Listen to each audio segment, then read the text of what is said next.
Ce matin, nous voulons chanter la croix. Lorsque nous lisons dans le livre de Luc, Luc 23 au verset 41, il est dit, il était environ la 6e heure. Il y eut des ténèbres sur toute la terre jusqu'à la 9e heure.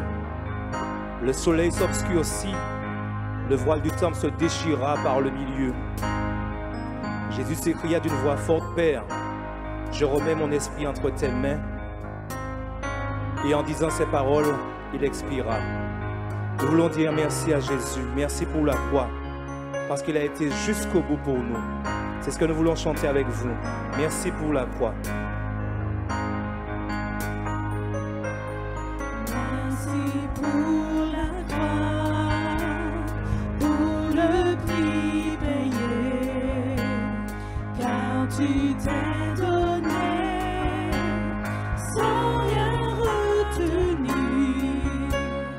Précieux Jésus, précieux Jésus, ils sont pardonnés nos nombreux péchés, couverts par ton sang, ils sont oubliés. Merci Jésus, merci Jésus. Et ensemble, nous disons à toi mon amour, À toi mon amour, tout mon cœur Seigneur.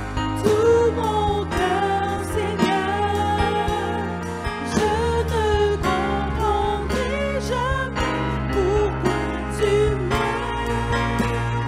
Oui, tu es mon bonheur. Tu es mon bonheur, ma suprême joie. Mais voici le plus grand miracle à mes yeux, c'est que je fais ta joie. Nous allons redire merci pour la croix. Merci pour la croix, pour le prix payé, car tu t'es donné sans rien retenir. Précieux Jésus, précieux Jésus, ils sont pardonnés nos nombreux péchés, couverts par ton sang, ils sont oubliés. Merci Jésus, merci Et Jésus. tous ensemble, nous disons à toi mon amour. À toi mon amour, tout mon cœur Seigneur, je ne comprendrai jamais pourquoi tu m'aimes. Tu es mon bonheur, ma suprême joie. Mais voici le plus grand miracle à mes yeux, c'est que je fais ta joie. Nous allons dire c'est pour nous guérir. C'est pour nous guérir que tu as souffert. Tu as pris nos peurs, donné ton amour. Précieux Jésus, précieux Jésus, tout est accompli. Tu as triomphé, tu peux nous sauver si parfaitement.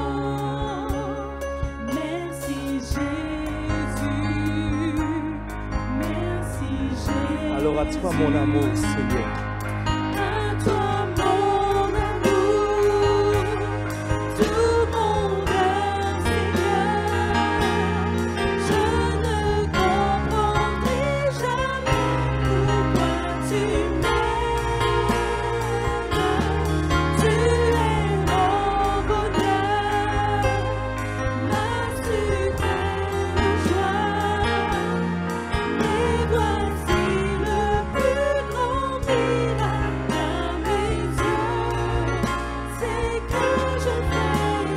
À toi mon amour, Seigneur. à toi mon Oui, chante avec nous. tout mon cœur. Nous réalisons l'amour de Jésus. Je ne comprendrai jamais pourquoi Oui, Jésus, tu m'aimes, Jésus. tu es mon bonheur, ma suprême joie. Mais voici le plus grand miracle à mes yeux, c'est que je fais ta joie. Tandis que la musique continue, nous commençons à t'élever, Jésus. Nous commençons à te bénir, Jésus. Dans nos maisons, nous te bénissons, Jésus. Oui, tu es mort, Jésus, afin que par tes meurtrissures, nous soyons guéris. Et nous voulons te bénir ce matin, Seigneur. Nous voulons, là où nous sommes, t'élever et te dire merci pour la croix, Jésus. Merci parce que tu as été jusqu'au bout pour que nous soyons libres.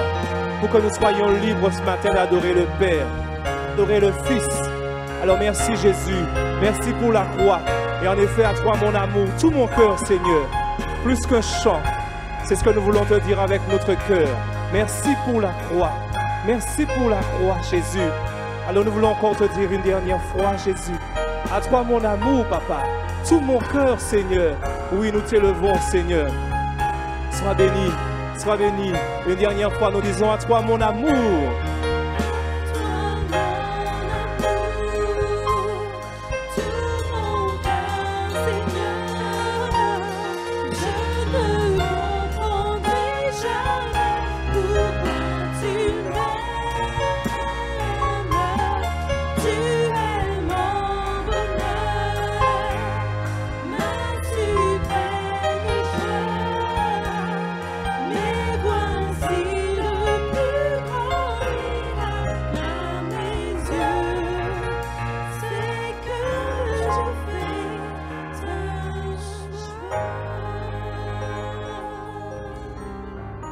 Nous voulons continuer ce matin à élever notre Dieu.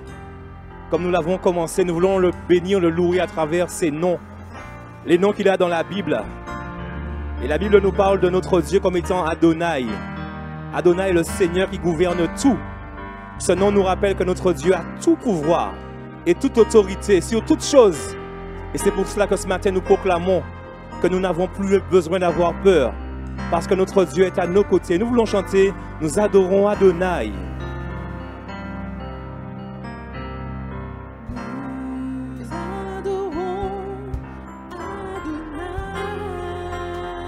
Chante avec nous.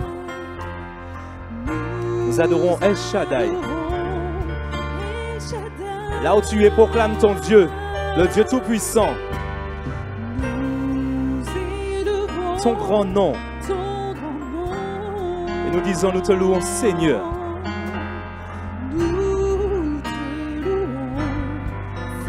On va le reprendre. Nous adorons Adonai, celui qui gouverne tout.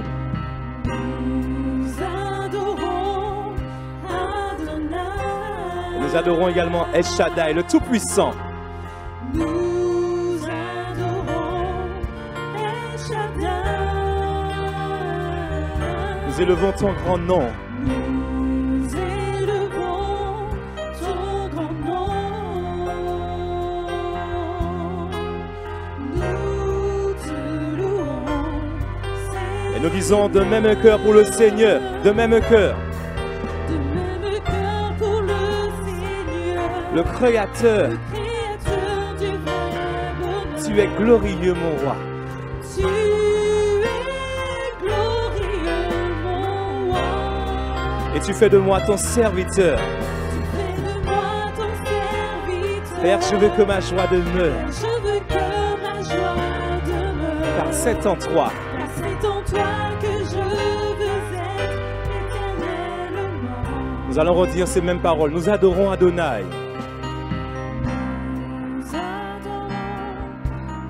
Celui qui gouverne tout, Adonai.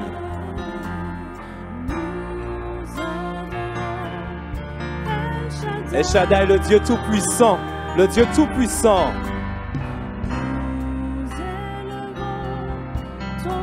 Oui, nous proclamons le nom de Jésus.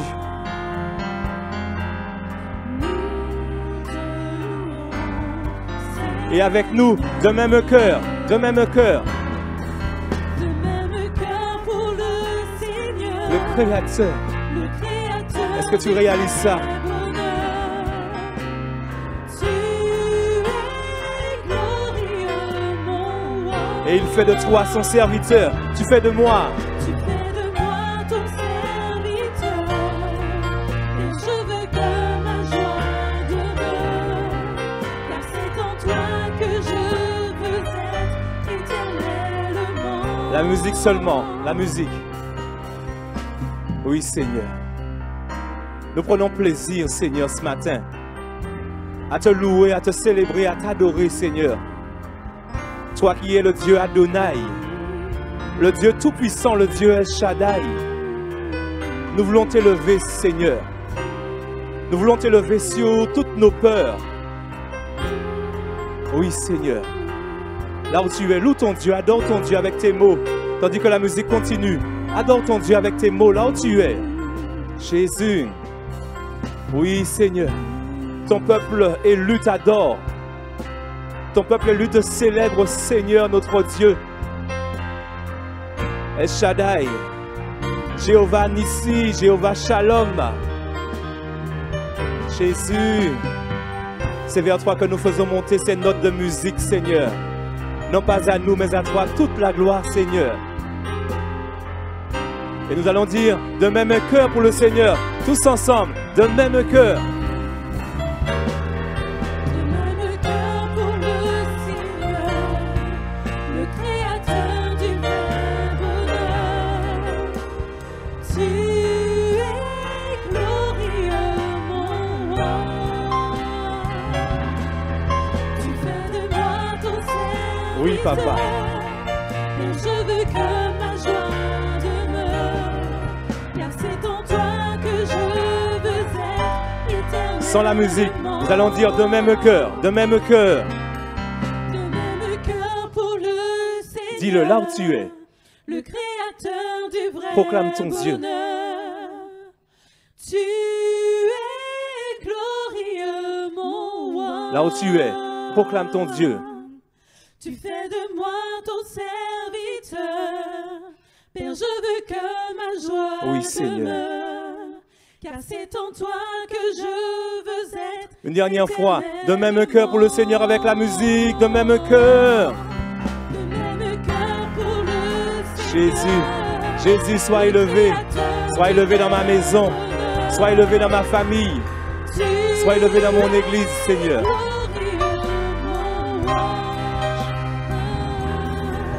Tu fais de moi ton serviteur.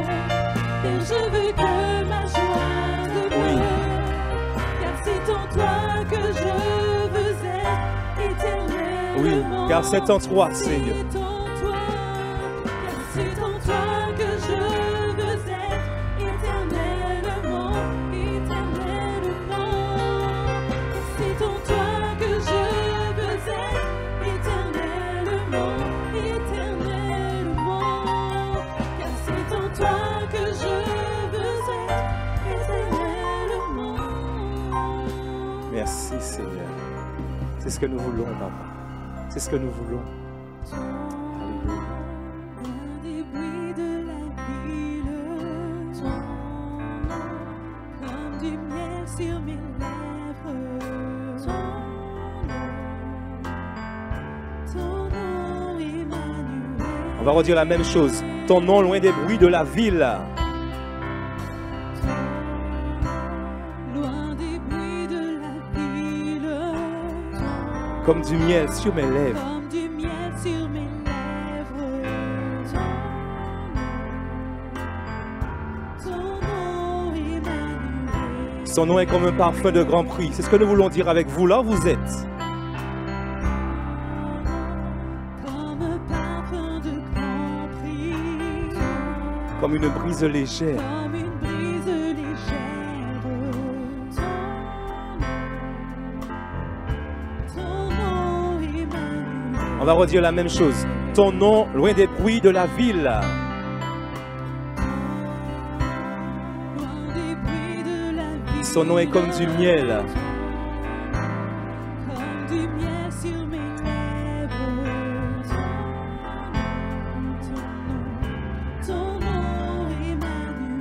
Son nom est comme un parfum de grand prix. Chante avec nous ce chant. Ton nom comme un parfum. Comme un parfum de grand prix. Oui, Comme une brise la brise légère, Seigneur. Ton nom Emmanuel. Et nous allons dire que notre Dieu, il est solide. Solide comme le roc. Solide comme le roc. Il est fidèle, notre Dieu. Fidèle plus qu'un ami. Notre Dieu, il est beau, il est grand. Beau comme le plus précieux des diamants. Est-ce que tu peux le redire avec nous? Solide, solide comme le roc. Solide comme le roc. Fidèle plus qu'un ami. Beau comme le plus précieux des diamants. Nous allons dire encore ton nom, loin des bruits de la ville. Loin des bruits de la Comme du miel. Comme du miel sur mes lèvres. Ton nom Emmanuel. Son nom est comme un parfum de grand prix. Un parfum de grand prix. Comme un parfum de grand prix. Oui, Seigneur. Comme une brise Oui, son nom. Ton nom Emmanuel. Et nous disons solide comme le roc. Notre Dieu, il est solide. Solide comme le Oh oui, Seigneur. El Shaddai. fidèle plus qu'un ami. Jéhovah Jireh. Beau comme le Tu es Adonai, Seigneur. précieux des diamants. Chante avec nous. Solide comme le roc. Solide comme le roc. Il est fidèle, notre Dieu. Fidèle plus qu'un ami. Beau comme le plus précieux des diamants. La musique continue. Seulement la musique. Adore ton Dieu là où tu es. Réalise que ton Dieu, il est grand. Réalise que ton Dieu, il est puissant. Réalise qu'il est Jéhovah Rapha, l'Éternel qui te guérit. Jéhovah Nissi, l'Éternel ma bannière. Jéhovah Shalom, l'Éternel ma paix. Jéhovah Jireh, celui qui pourvoit pour toi ce matin. Jéhovah Shammah, l'Éternel est ici. Alors tu peux le louer, le proclamer, le célébrer et t'appuyer sur lui. Parce qu'il est une branche solide. Il n'est pas une branche cassée, mais une branche solide. Et nous voulons encore dire solide comme le roc. On va le dire solide comme le roc. Solide, on y va. Solide comme le roc. Oui, tu es solide, mon roi. Fidèle plus qu'un ami. Beau comme le plus précieux des diamants. Nous disons encore solide comme le roc. Réalisons ce que nous disons, ce que nous chantons. Solide. Solide comme le roc. Alors je n'ai plus peur. Fidèle plus J'ordonne ce matin la peur de s'éloigner de moi. Beau comme le plus précieux des diamants. Et on va simplement dire ton nom. Ton nom. Oui, Seigneur. Jésus.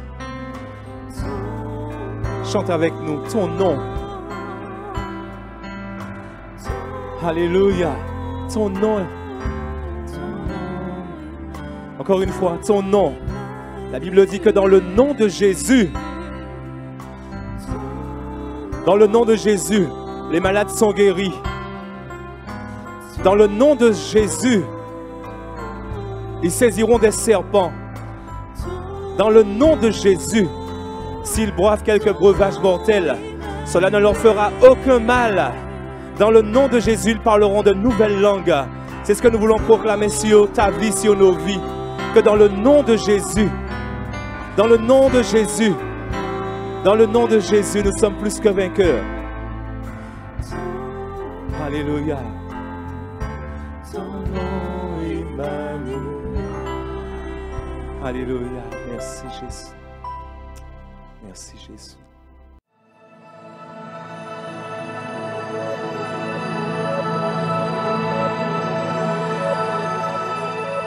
Bonjour. Amen. Nous ouvrons la Bible dans le psaume 22, à partir du verset 1er.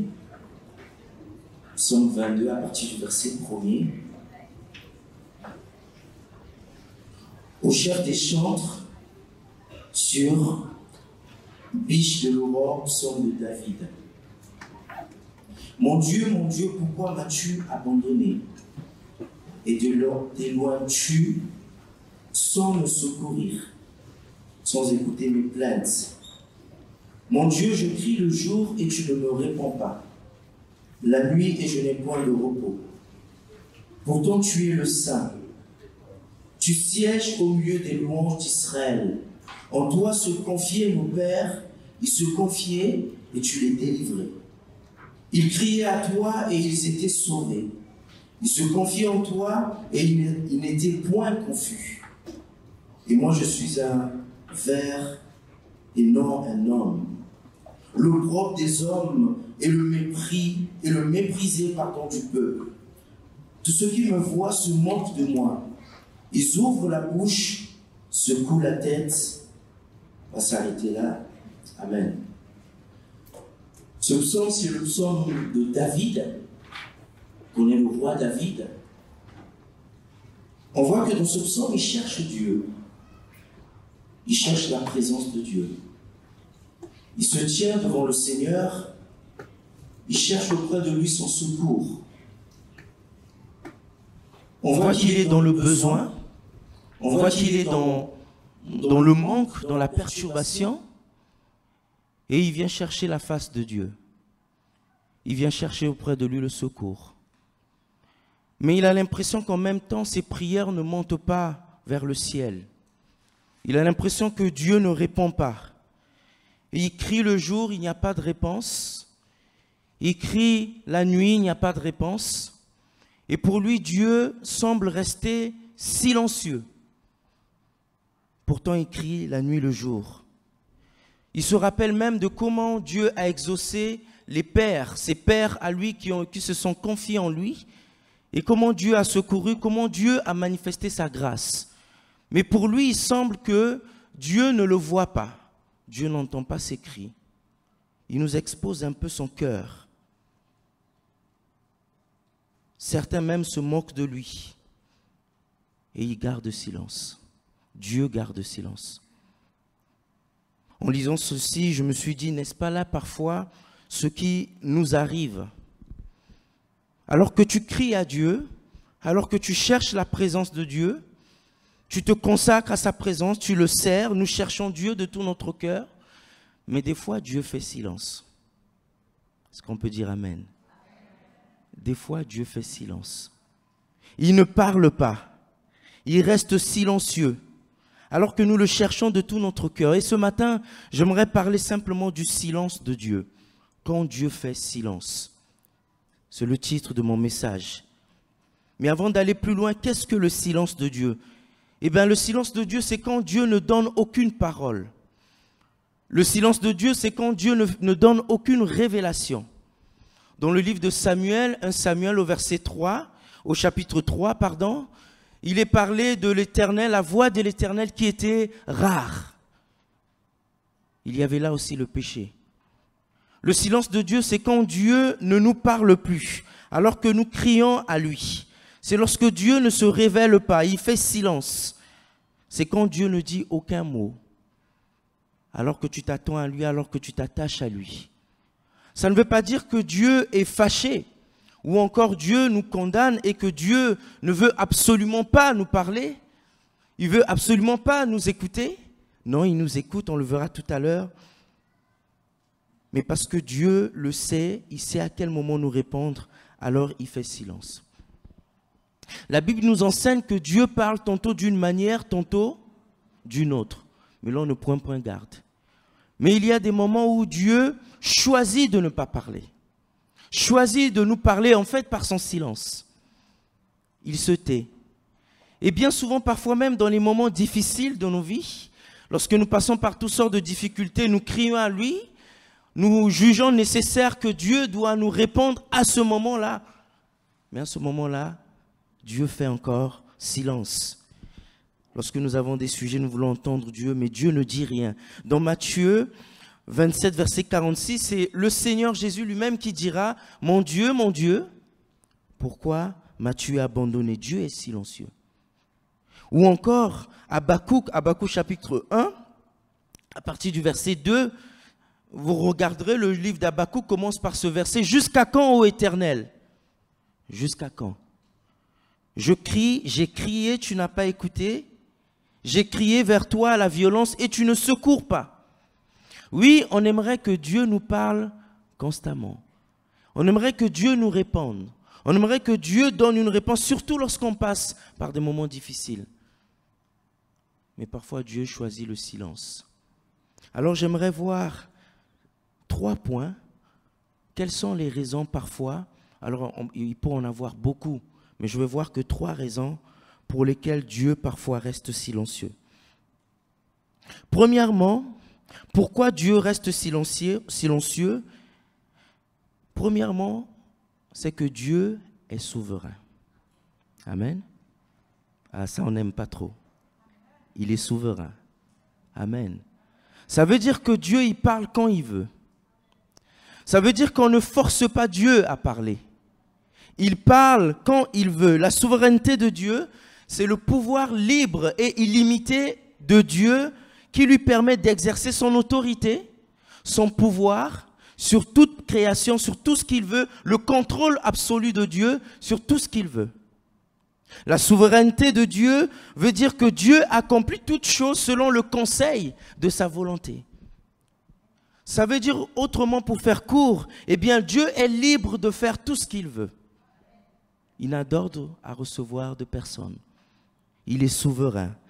Psaume 115, verset 3 dit « Notre Dieu est au ciel et il fait tout ce qu'il veut. » Ou encore le psaume 136, verset 35, verset 6 dit « Tout ce que l'Éternel veut, il le fait dans les cieux et sur la terre, dans les mers et dans tous les abîmes. » La souveraineté de Dieu.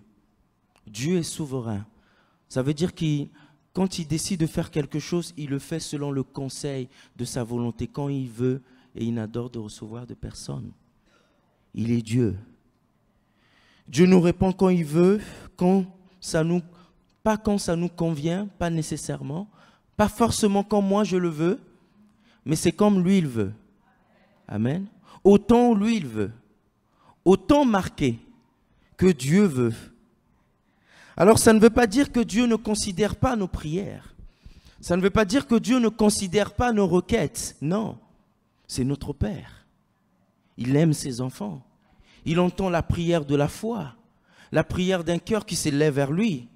Mais ça veut simplement dire que Dieu nous fait patienter dans la foi par son silence et il sait à quel moment exact il doit intervenir. Amen. Il sait à quel moment exact il doit parler. Il sait à quel moment exact il doit ouvrir le chemin et nous donner la réponse quand il le trouvera bon. C'est lui qui décide parce qu'il est Dieu, il est souverain. Si aujourd'hui vous écrivez un courrier au président de la République, vous lui demandez de vous répondre, eh bien le président il vous répond quand il veut. Quelqu'un hier, c'était hier, je pense hier, nous disait, un jour j'étais énervé, j'ai écrit un courrier, très énervé, j'ai écrit au président des mots forts. D'ailleurs le président a répondu, a dit, vous êtes excusez-moi du mot culotté, madame, pour écrire cela. Mais ça veut dire que le président, il est libre de nous répondre comme il veut. Eh bien, Dieu de même aussi est libre de nous répondre comme il veut. Mais il répondra toujours au bon moment. Amen. Ça nous rassure. Il répond toujours au bon moment. Peut-être que tu vis le silence de Dieu dans tes prières. Eh bien, compte sur la souveraineté de Dieu.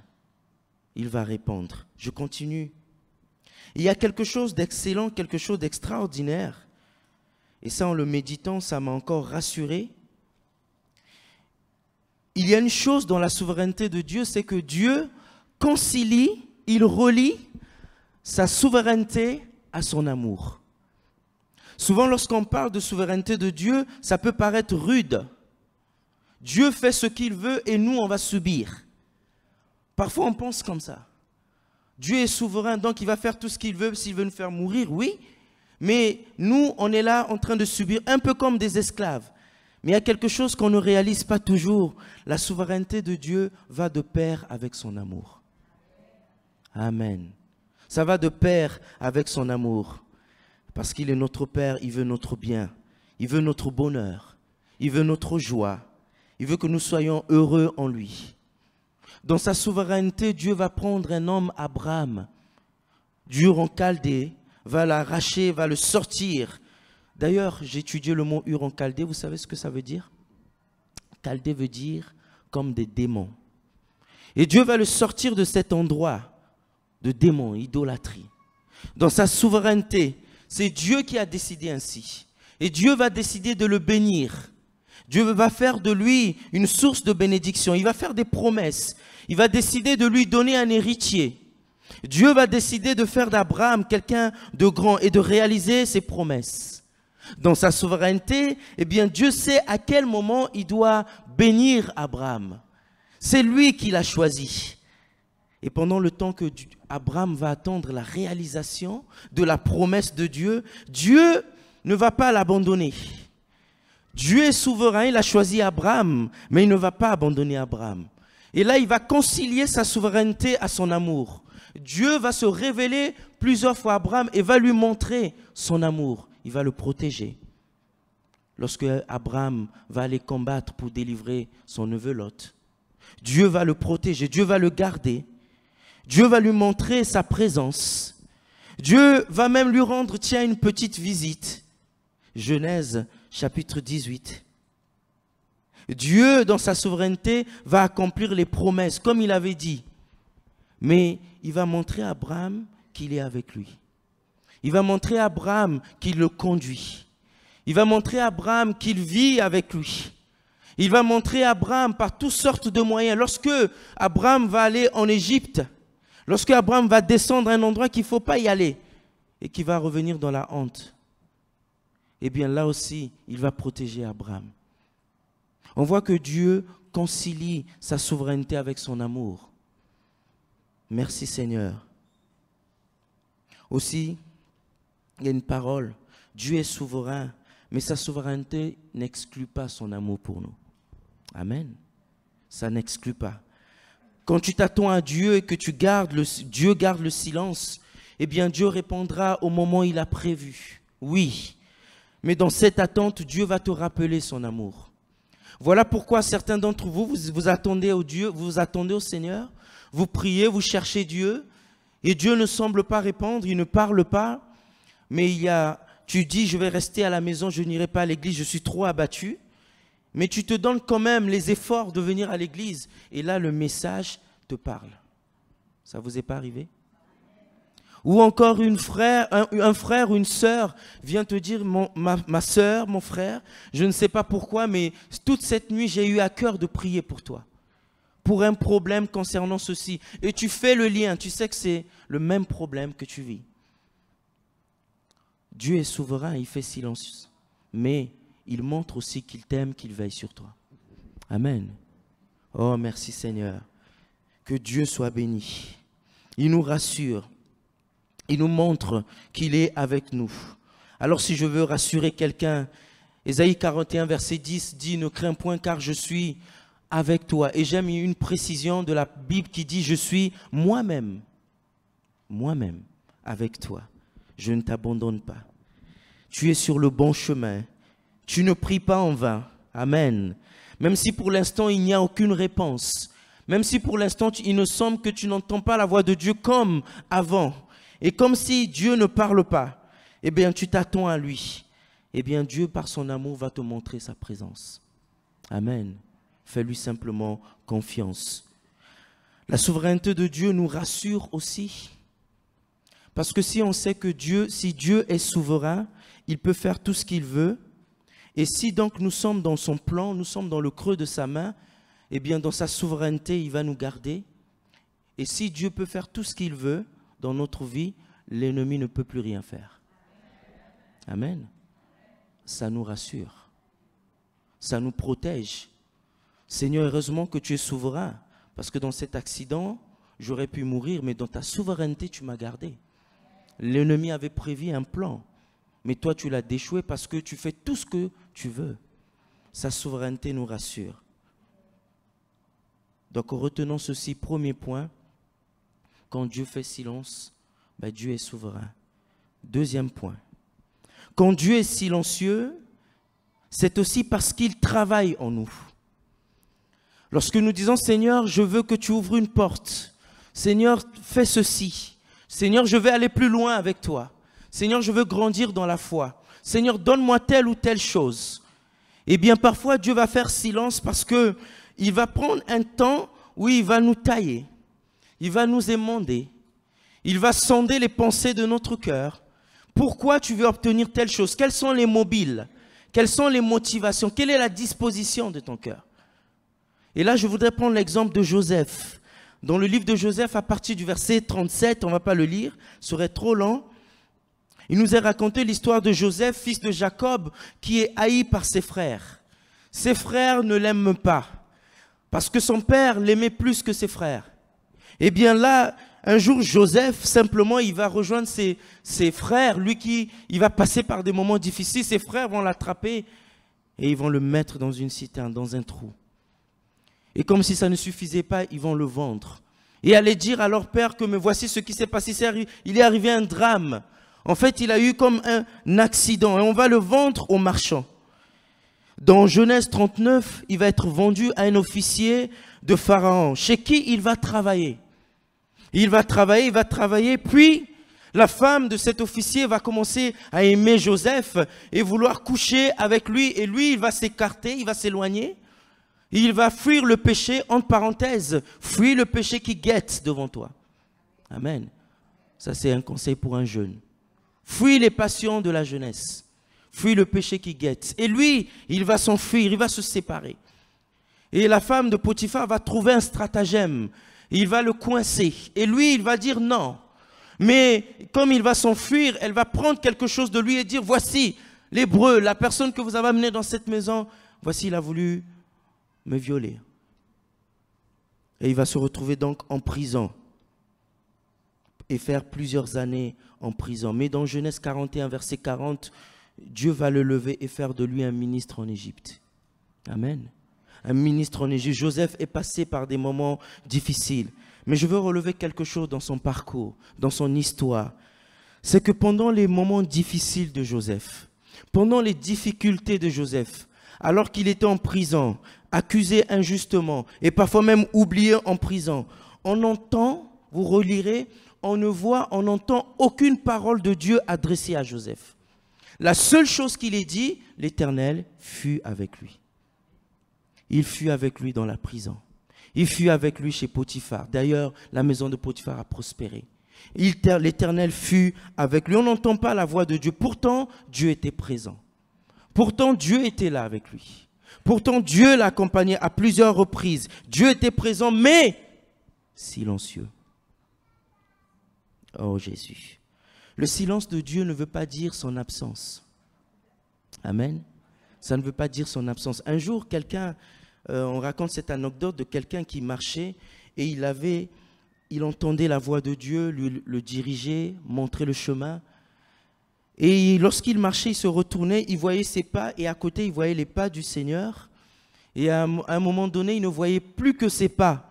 Et il a commencé à paniquer, à dire, Seigneur, est-ce que tu m'as abandonné? Je ne t'entends plus parler. Et là, Dieu lui dit, si tu vois que tes propres pas, tu vois que des seuls pas derrière toi, mais c'est que je te porte. Il a compris. Le silence de Dieu ne veut pas dire son absence. Et dans tous les domaines, dans tous les moments de souffrance de Joseph, c'est là le point, Dieu va travailler le cœur de Joseph. Dieu va forger le cœur de Joseph. Dieu va apprendre à Joseph le pardon. On a parlé du pardon au premier culte. Dieu va apprendre à Joseph le cœur du pardon. Lorsqu'il va rencontrer ses frères, ne pensez-vous pas que Joseph devait apprendre à pardonner? Ses frères qui l'ont vendu, ses frères qui l'ont mis dans une citerne, ses frères qui l'ont fait passer pour mort. Et tout ce qui devait remuer dans le cœur de Joseph, tout ce qui devait avoir comme lutte, comme combat. Est-ce que je dois pardonner si je les vois un jour? Je dois pardonner ou pas? Mais Dieu va faire passer Joseph par toutes sortes de circonstances afin qu'il apprenne à pardonner. C'est dur pour Joseph. Avec l'histoire de Potiphar, il doit pardonner à cette femme. Avec cet homme qu'il a oublié dans une prison, il a dit hey, « Souviens-toi de moi lorsque tu sortiras ». Mais il a oublié dans la prison. Là aussi, il doit apprendre le pardon. Il doit pardonner à cet homme qu'il a oublié. Dieu va forger le caractère de Joseph. Dieu va le rendre même humble, afin que lorsqu'il va voir ses frères, qu'il accueille ses frères.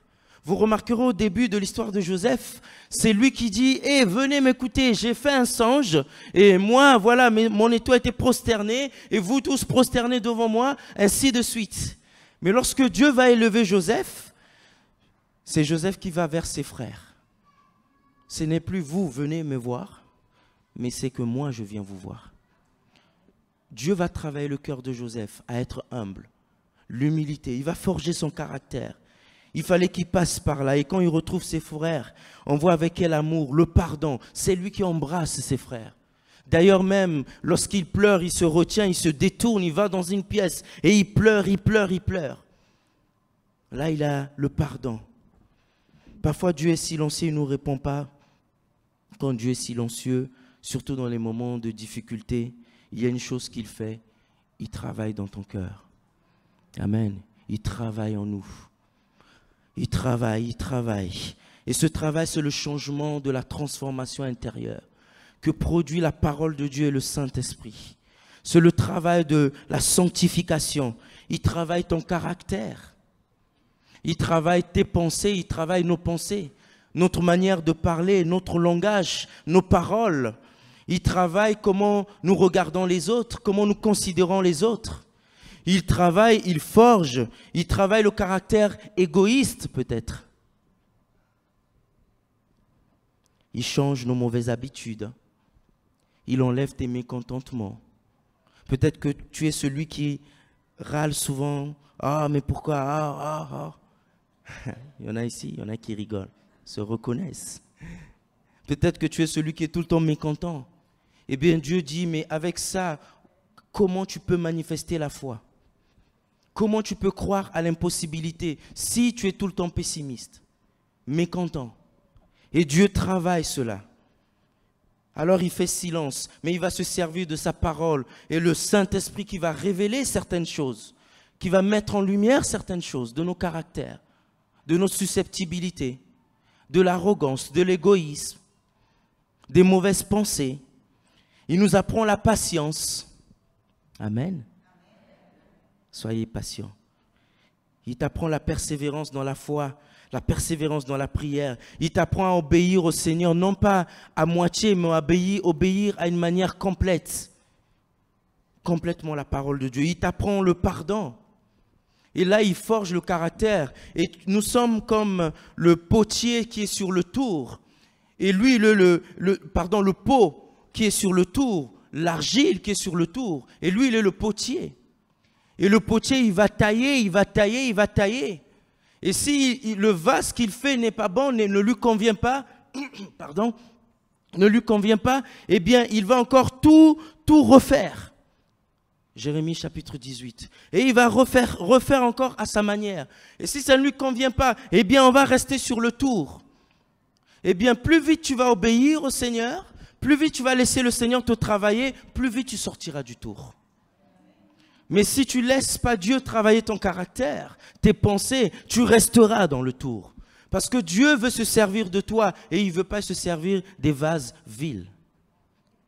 Il veut forger à son image. Ma prière, Seigneur, fais de nous le vase que toi tu veux, afin que nous servions pour ta gloire. Amen. Et là, il va travailler. Et s'il y a des parasites, s'il trouve la susceptibilité, il va vouloir l'enlever. S'il trouve le non-pardon, il va l'enlever. S'il trouve les amertumes, il va les enlever. S'il trouve le mécontentement, toujours le mécontentement, il va l'enlever. S'il trouve quelque résistance, il va l'enlever et il va briser encore. Merci Seigneur, il ne jette pas l'argile. Il ne nous rejette pas. C'est toujours avec le même argile que le potier va faire le vase. Ça, on voit la persévérance du potier pour nous façonner. Pour certains, il vous apprend la tempérance, c'est-à-dire la maîtrise de soi, à travers des expériences quotidiennes de la vie, à travers ta relation avec les autres. Il t'apprend à te maîtriser, à bien parler à ton mari, à bien parler à ta femme, à bien parler à tes enfants, à bien parler à tes parents. Il t'apprend la maîtrise de soi. Pour certains, Dieu est en train de briser l'orgueil. Et le Seigneur va passer par un chemin de brisement. Il faut qu'il y ait comme un brisement dans notre vie afin qu'on soit utile entre les mains du Maître. Et Dieu va rester silencieux. Il va rebriser, rebriser et tailler. Et lorsque nous serons comme lui il veut, c'est là qu'il pourra nous utiliser et se révéler encore à nous. Pour d'autres, Dieu ne va pas d'abord répondre sur le besoin, mais il va d'abord vous apprendre la dépendance totale à lui. Parce qu'il sait que si il te répond par rapport à ce besoin, tu vas laisser un peu le Seigneur de côté. Et tu vas donner de l'importance à tes besoins. Ça sera ton idole. Ça va prendre la place de Dieu. Comment on sait que c'est l'idole pour nous, cette chose? Mais c'est lorsque ça prend la place de Dieu.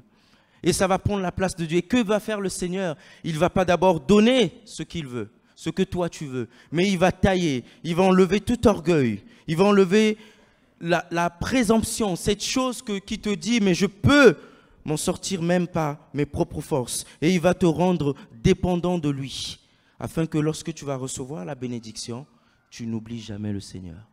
Amen. Qu'il soit toujours en premier. Et la prière, ça serait, Seigneur, nous voulons te permettons au Seigneur de travailler notre cœur. Amen. Permets au Seigneur d'aller dans les domaines que tu retiens encore. Permets au Seigneur d'exposer même, de mettre à la lumière, à travers la parole de Dieu, certaines manières de penser qui ne sont pas selon la Bible, certaines manières de réfléchir qui ne sont pas selon Dieu. Permets au Seigneur d'aller plus profondément. Ne reste pas seulement en superficie, en surface superficielle, mais Dieu demande au Seigneur d'aller en eau profonde avec toi. Et s'il y a besoin de révéler quelque chose, Seigneur, révèle-le, parce que je veux entendre ta voix. J'avance. Il y a ce que Dieu fait dans notre vie qui est visible, mais il y a ce que Dieu fait dans notre vie qui est invisible. Il y a ce que Dieu fait dans notre vie que les gens voient, mais il y a ce que Dieu fait dans notre vie qui est à l'intérieur. C'est le changement, la transformation intérieure. Et pour Dieu, ce n'est pas ce qui est important, ce n'est pas ce qu'il va nous donner. Pour Dieu, ce qui est important, ce n'est pas la porte qui va nous ouvrir, mais pour Dieu, ce qui est important, c'est l'œuvre qu'il va faire à l'intérieur de nous. Parce qu'il peut pouvoir, mais tu vas perdre ton âme. Parce que tu vas faire de ce qu'il t'a donné une idole. Ce qui est important, c'est notre cœur. Mon fils, donne-moi ton cœur. Ce qui est important, c'est la foi. Ce qui est important pour Dieu, c'est ta relation avec lui. C'est ta communion avec l'Esprit de Dieu. Ce qui est important, c'est ton obéissance à la parole. Voilà pourquoi le travail de Dieu, c'est de nous travailler d'abord plus intérieurement. Et s'il doit rester silencieux face à ce que nous lui demandons, il va rester silencieux, mais prendre le temps dans le secret de nous travailler. Parfois même dans nos requêtes, nos attentes, les circonstances difficiles, Dieu nous fait patienter, il garde le silence jusqu'à ce que nous comprenions ce qu'il est en train de faire. Jusqu'à ce que tu comprennes, mais Seigneur, tu es en train de faire quelque chose. Il y a eu un jour, je demandais au Seigneur quelque chose de précis. Ah, ça me tenait à cœur, je priais de minuit à 6 heures. Seigneur, donne, donne, donne, donne. Et jusqu'à ce que le Seigneur vienne me poser la question, mais tu le demandes pour toi ou tu le demandes pour ma gloire? Il a fallu que je corrige quelque chose et dire, Seigneur, viens travailler l'orgueil qui est caché dans mon cœur. Parce que je le demande par orgueil. Et s'il faut que Dieu prenne le temps pour nous éduquer, il va prendre le temps pour nous éduquer. Il va prendre le temps pour nous travailler. Et comment Dieu nous travaille, je l'ai dit, par la parole et par son Saint-Esprit, je n'irai pas loin. Joseph est devenu premier ministre. Joseph, Dieu l'a élevé. Joseph, Dieu l'a amené plus loin. mais il a fallu qu'il passe par un test où Dieu allait voir son attitude. Dieu allait rester un peu caché et regarder son attitude. Comment il va réagir? Est-ce qu'il va glisser dans le péché alors qu'on lui tend une peau de banane? C'était gratuit. Il n'y avait plus personne à la maison. La femme de Potiphar, elle était là. Mais est-ce qu'il va pécher devant l'Éternel? Il dira non, loin de moi de commettre un si grand mal, de pécher. Et Dieu va voir là sa consécration à sa présence, son obéissance. Il va voir sa pureté, sa sainteté de cœur. Dieu est resté silencieux. Mais plus tard, Dieu va se révéler à lui. Amen. Et il va le lever. Alors laisse le Seigneur travailler en toi. Je termine avec le dernier point. Avant le dernier point, oui, je voulais encourager simplement. Laisse Dieu te changer, enlever ce qui a besoin d'être enlevé, briser ce qui a besoin d'être brisé. Dieu va te faire passer par un brisement. Accepte le brisement pour l'élévation, non pas l'élévation devant le monde, mais l'élévation dans ta foi, dans ta vie avec Dieu. Il y a une chose qui nous encourage, c'est que Dieu, lorsqu'il est silencieux, eh bien sa présence nous accompagne, mais il fait aussi un travail en nous, et ce travail, c'est pour qu'il se sert davantage de nous. C'est pour qu'il te sert de toi, pour qu'il t'utilise. Et le Seigneur va prendre le temps. Quelquefois, on se dit, mais je passe par un désert. Et Dieu fait exprès de se passer dans ce chemin où tu sembles. Parfois même, tu constates que ceux qui sont autour de toi semblent t'abandonner. Mais Dieu te dit, moi, je suis avec toi. Amen. Dans ce silence, ne sois pas dans la crainte, ne sois pas dans l'agitation. Dans ce silence, ne sois pas dans les murmures. Non, ne murmure pas contre la parole de Dieu, contre Dieu lui-même. Dans ce silence, ne sois pas dans les plaintes. Ne sois pas dans la peur, ne perds pas courage, parce qu'il est avec toi. Jésus l'a dit lui-même. Voici, je suis tous les jours avec vous jusqu'à la fin du monde. C'est Jésus qui l'a dit.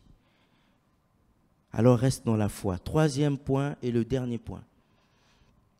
Quand Dieu est silencieux, c'est aussi parce qu'il travaille, et ça c'est le point que j'aime, c'est parce qu'il travaille d'abord sur les facteurs qui sont en lien avec ce qu'il veut nous donner. Amen. Autrement dit, Dieu, lorsqu'il est silencieux, il prépare la réponse. Amen. Il travaille sur des facteurs qui sont en lien avec ce qu'il veut nous accorder. Il travaille dans le secret que nous ne voyons pas. Mais il est en train de réunir tous les facteurs qui sont en lien avec ce qu'il veut nous accorder. Lorsque les enfants d'Israël étaient en Égypte, et vous le lirez dans Exode chapitre 2, étaient en Égypte, alors qu'ils criaient à l'Éternel, qu'ils cherchaient Dieu. En fait, ils cherchaient Dieu. Ils criaient plutôt à l'Éternel à cause de leur détresse. Ils étaient en esclavage, oui, chez Pharaon, qui les maltraitait. Et alors qu'ils criaient, ils étaient là 400 ans environ de captivité. Ils sont là dans l'esclavage. Dieu ne parle pas. On ne voit pas d'Exode, dans l'Exode qui nous est dit que Dieu a parlé. Dieu ne parle pas. Mais il y a quelque chose que Dieu était en train de faire, eux ils ne le savaient pas. Alors que Dieu est silencieux, il préparait dans le secret un libérateur. Il préparait qui? Moïse. Ils ne le savaient pas eux. Dieu préparait un libérateur. Il a vu leur souffrance. Et lorsque Dieu préparait la naissance de ce libérateur, et lorsque Moïse est venu et que ce libérateur était enfin prêt, travaillé lui-même par Dieu, travaillé par le cœur de Moïse a été changé, transformé, travaillé par Dieu pendant 40 ans dans le désert, eh bien Dieu va lui dire maintenant lève-toi, va vers les enfants d'Israël. Et lorsqu'il est parti, eh bien il était prêt. Mais les enfants d'Israël dans leur esclavage ne savaient pas que Dieu était en train de travailler sur des facteurs en lien avec leur délivrance, pour leur délivrance.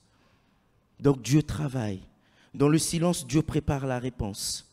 Dans le silence, Dieu travaille sur d'autres facteurs nécessaires en lien pour la délivrance, pour la libération, pour la réponse. Eux, ils ne savaient pas. Quand Dieu fait donc silence, c'est aussi parce qu'il travaille sur d'autres facteurs nécessaires en lien avec ce que nous lui avons demandé. Il travaille, il prépare la réponse, il prépare le moyen. Nous ne connaissons pas, nous ne savons pas, tu ne vois rien, tu as l'impression de tourner autour, tu as l'impression de faire du surplace, tu as l'impression de tourner en rang. Et tu ne sais pas que Dieu prépare la réponse. Et parfois, quelqu'un cherche du travail, il dépose toutes sortes de dossiers, il attend, et il s'attend à Dieu. Dieu reste silencieux, mais il ne sait pas que Dieu est en train de lui préparer un poste, de créer un poste pour lui. Ça, je l'ai vécu avec l'un des jeunes. Il cherchait du travail, mais Dieu créait un poste. Et il disait, mais Seigneur, pourquoi tu ne réponds pas? Et quand c'était le temps de Dieu, on l'a appelé. Il est en train de préparer les bonnes personnes. Alors qu'on dit, Seigneur, je vais avancer avec toi, je vais aller plus loin avec toi. Je te cherche, je ne te vois pas. Seigneur, quand est-ce que tu viens? Quand est-ce que tu te révèles? Quand est-ce que tu m'amènes encore plus loin? Eh bien, Dieu est en train de préparer des personnes, même parfois, qui vont prier pour toi, afin que ta foi augmente. Amen. Il prépare la réponse. Je termine. Merci Seigneur. Dans le silence, parfois, Dieu est en train de mettre une personne. Et je pense à parfois aux mamans ou aux papas, aux familles. Ils prient pour leurs membres de famille. Ils veulent que Dieu puisse les sauver, les toucher. Tu pries pour un mari, pour une soeur, pour une tante, pour ta femme, peu importe. Dieu puisse les sauver. Et parfois, on ne voit rien. Seigneur, ça fait des années que je prie pour ça. Seigneur, ça fait des mois que je prie pour ça. Mais ce qu'on ne sait pas, c'est que parfois dans le secret, là où est cette personne, eh bien Dieu est en train de tout faire pour que cette personne rencontre des chrétiens afin qu'ils lui parlent de Jésus et pour qu'ils se convertissent. Nous, on ne voit que ce qu'il nous présente, mais Dieu est en train de travailler dans le secret. Amen. Parce qu'il est dit, crois au Seigneur Jésus, tu seras sauvé toi et ta famille. Donc Dieu va travailler pour la famille. Il travaille.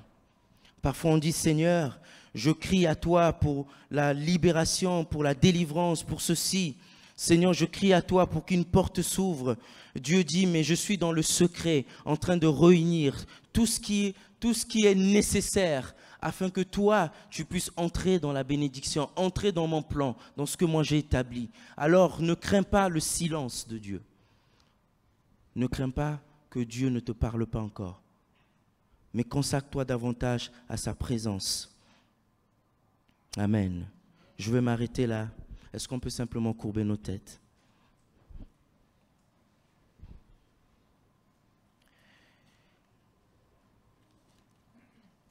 Un jour, une femme, une dame, elle avait perdu son portefeuille.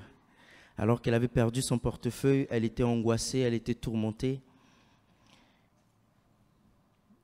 Il y avait des choses très importantes dans ce portefeuille et lorsqu'elle est venue à l'église, elle s'est dit, Seigneur, montre-moi où est le portefeuille, parle-moi. Et Dieu ne lui a rien montré. Elle était un peu angoissée parce qu'il y avait des choses importantes. Mais là survint quelqu'un à l'église qui dit, bonjour, j'ai ramassé un portefeuille. Et on a fait l'annonce, c'était le portefeuille de cette dame. Mais ce qui est extraordinaire dans l'histoire, c'est que elle avait laissé tomber son portefeuille en pleine rue. Et quelqu'un de la rue a ramassé ce portefeuille. Et il a dit, mais qu'est-ce que je vais en faire? Et il a donné à une autre personne. Et cette personne a dit, mais qu'est-ce que je vais en faire? Ben, je l'amène à l'église. Et là, à l'église, ben, la personne à qui appartenait ce portefeuille était là.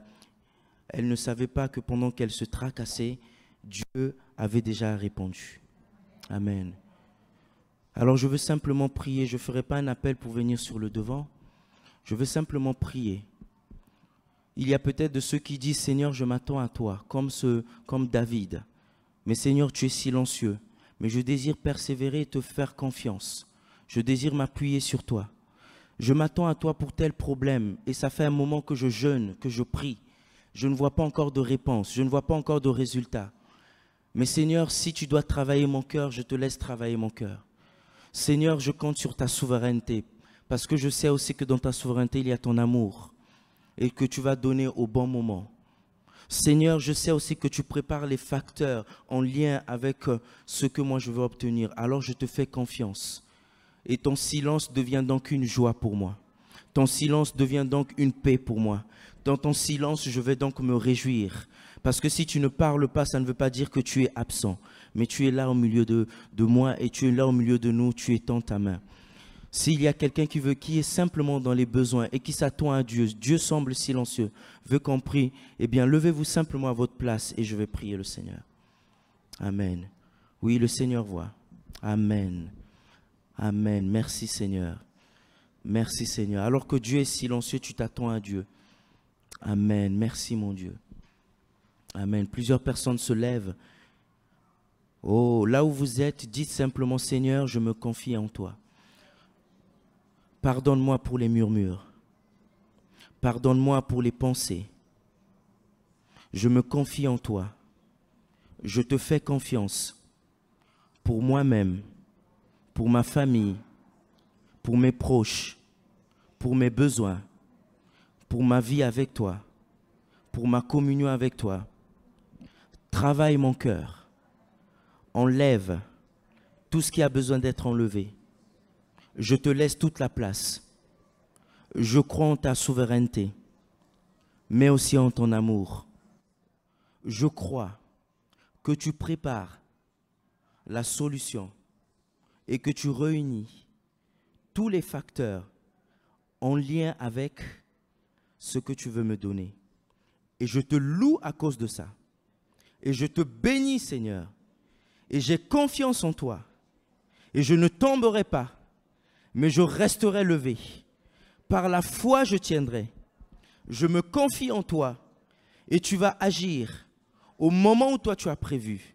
Dans le nom de Jésus. Et je te remercie d'avance pour toutes les portes ouvertes. Pour tout ce que tu as commencé à faire. Pour tout ce que tu fais que je ne vois pas. Dans l'ombre, je te remercie, Seigneur. Amen. Je vais prier. Seigneur, je te remercie pour ta grâce. Dans ce silence, Seigneur, où nous passons, je crois, Seigneur, à la prière qui a été exaucée par toi. Je crois, Seigneur, que dans ce silence, tu nous forges, tu formes. Dans ce silence, tu vas parler, manifester ton amour. Seigneur, dans ce silence, tu prépares les facteurs, Seigneur, qui sont en lien. Je crois en ton amour et je te loue, Seigneur, parce que dans les situations que traversent les frères et sœurs et qui se sont levés, Seigneur, tu les fortifies, tu les encourages, tu les amènes à persévérer, tu les amènes à être patients dans l'épreuve. Comme dit Jacques, tu les amènes à regarder constamment à toi, à ne pas baisser les bras, mais Seigneur, à garder les mains levées vers toi. Tu les amènes à regarder toujours à toi et à ce que toi tu veux faire. Tu les amènes à te laisser travailler dans leur cœur. Je te loue pour l'œuvre du Saint-Esprit qui s'opère maintenant. Et je te prie, Seigneur, que tu ouvres les portes, que tu les amènes plus loin. Seigneur, que tu ouvres les portes, que tu les amènes loin avec toi. Ceux qui recherchent à grandir dans leur communion avec Dieu. Je te prie, Seigneur, grâce à la consécration, à ta présence, que leur communion, leur relation avec Dieu aille encore plus loin, qu'ils puissent grandir de dimension en dimension, de foi en foi, d'expérience en expérience, de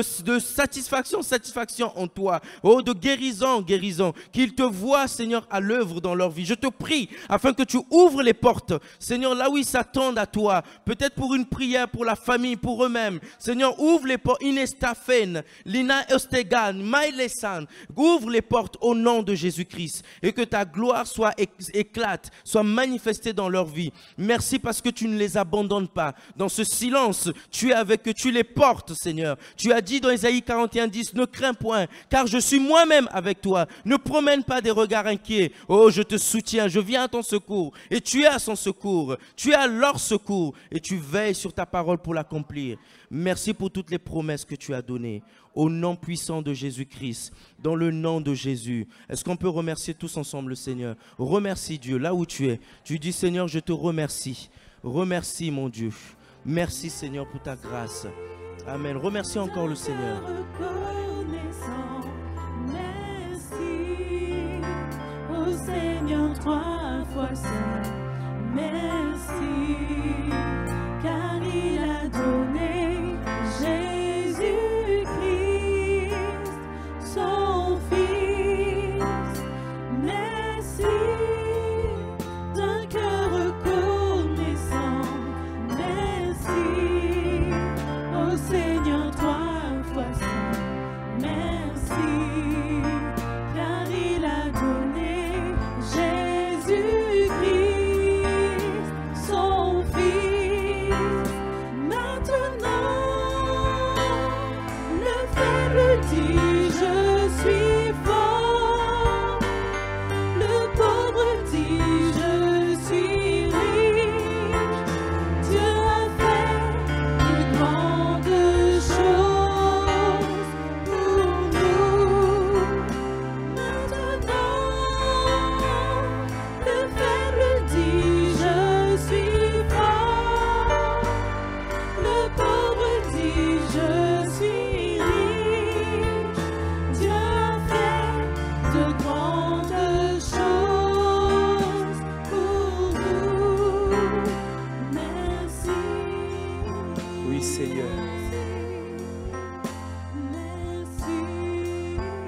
va reprendre ce chant de tout notre cœur.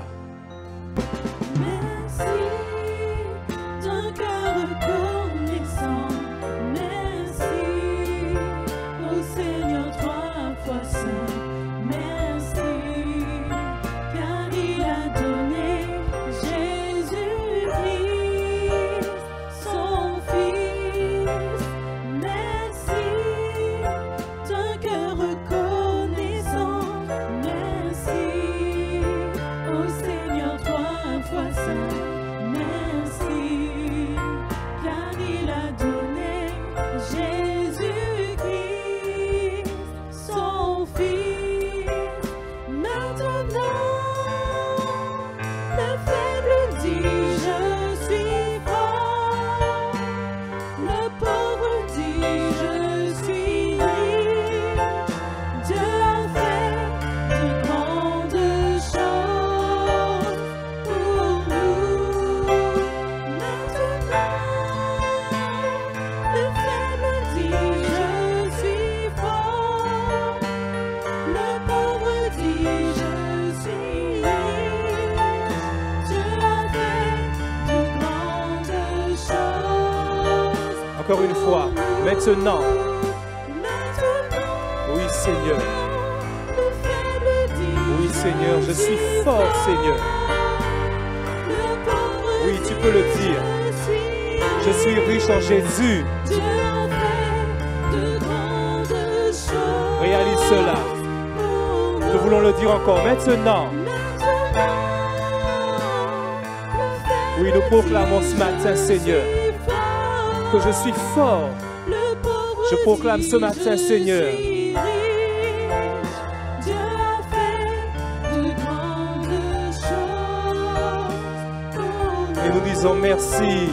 Merci, Avec nous, nous disons merci. merci, Là où tu es, nous disons merci à notre Dieu. merci, merci, Encore une fois, merci. nous insistons une dernière fois. Merci.